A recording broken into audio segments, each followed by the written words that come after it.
y a l'apparition de l'écran, il y a l'apparition de l'écran, c'est quelque chose qui n'existait pas jusqu'à maintenant. C'est-à-dire, le rapport était de personne à personne.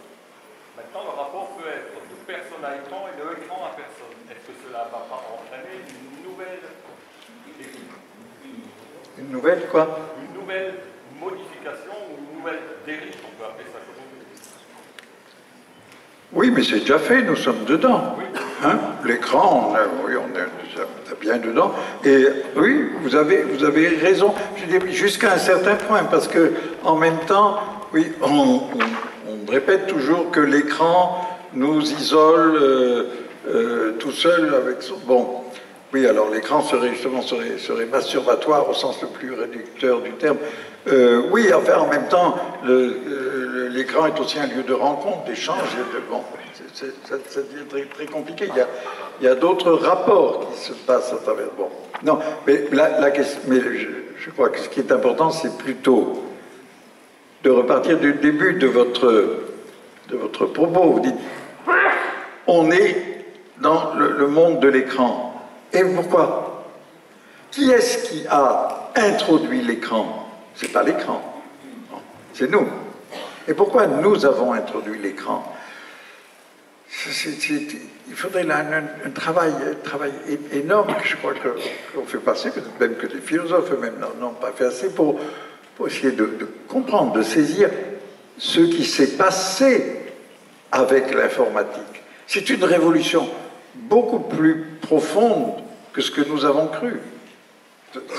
C'est vrai, je dirais que ce que j'ai cru moi-même, quand j'ai eu mon premier écran, j'étais toujours un fan de technologie, alors j'étais enthousiaste, ravi.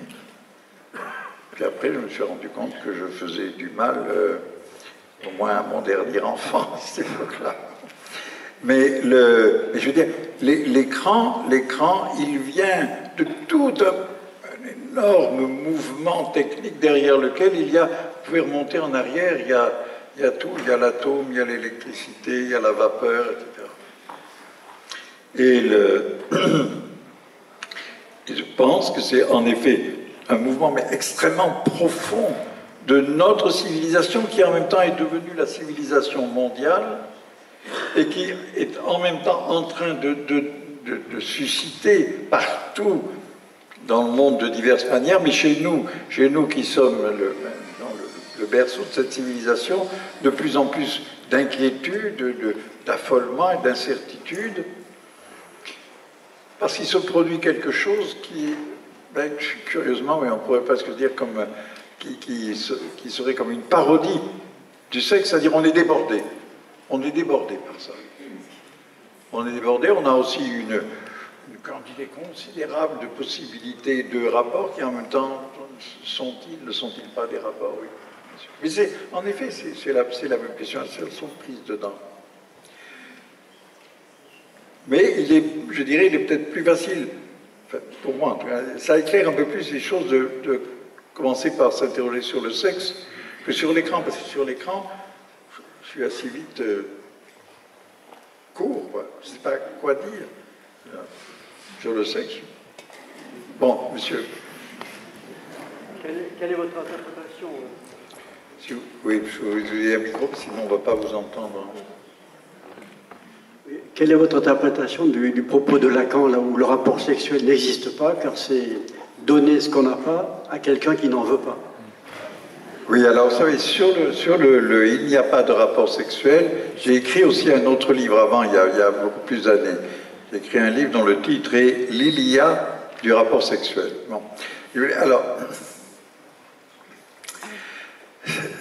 c'est peut-être un symptôme de tout notre état, le fait que Lacan ait inventé cette phrase, qui est un jeu de mots, hein, je vais expliquer tout de suite, et que ça a été reçu comme une sorte d'annonce terrible, il n'y a pas de rapport sexuel.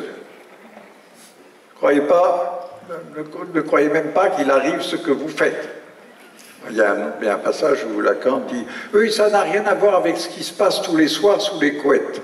Bon. » Mais je n'aime pas trop cette phrase de Lacan parce que, je ne sais pas, elle divise les choses en deux. Bon, peu importe.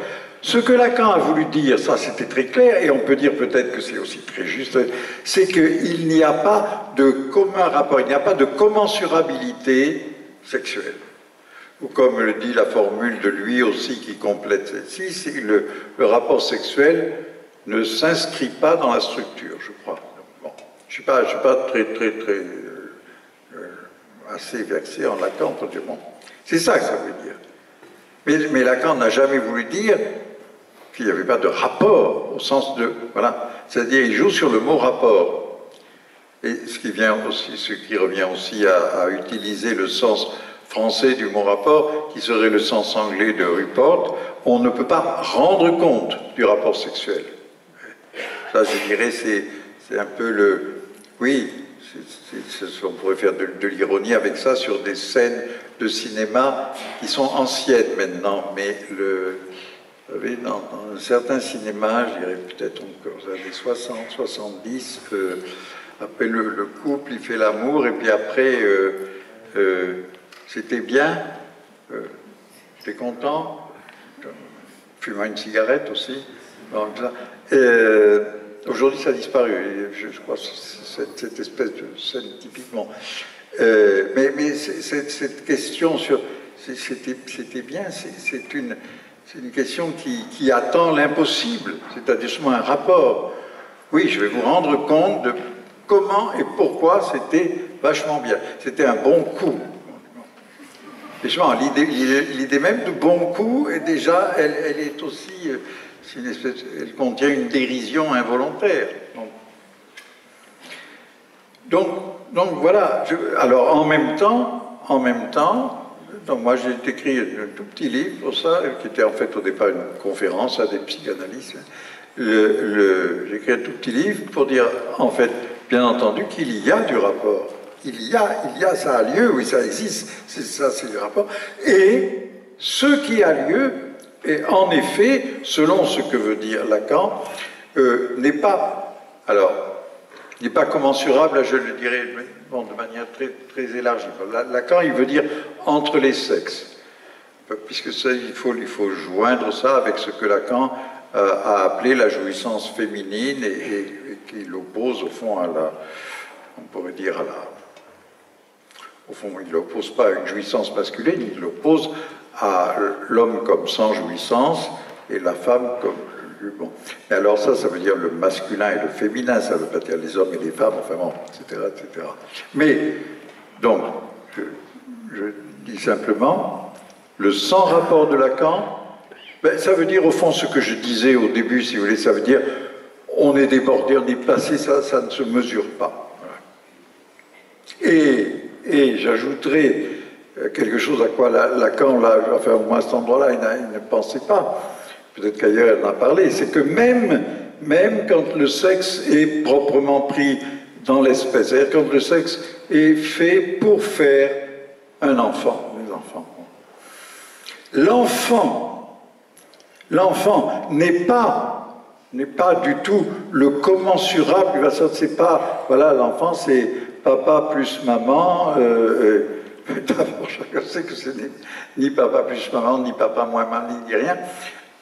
L'enfant, bon, moi, dans mon livre, j'ai proposé de dire l'enfant, c'est une jouissance devenue autonome. Et je pense que tous les gens dans la salle qui, comme moi, ont des enfants, enfin, moi, des enfants et des petits-enfants, savent ce que c'est que l'autonomie d'un enfant. L'autonomie d'un enfant, en effet, on peut dire, c'est de l'incommensurabilité. C'est ça, d'ailleurs, qui est quelquefois très difficile à avaler pour les parents. On a du mal à admettre que l'enfant soit vraiment, mais tellement autonome qu'à la limite, ben oui, peut-être il n'a rien à faire avec nous, alors qu'il n'y a rien de plus normal. Il faut arrêter. Il faut finir. Il faut finir. Mais ne prenons pas cette phrase en un sens sexuel.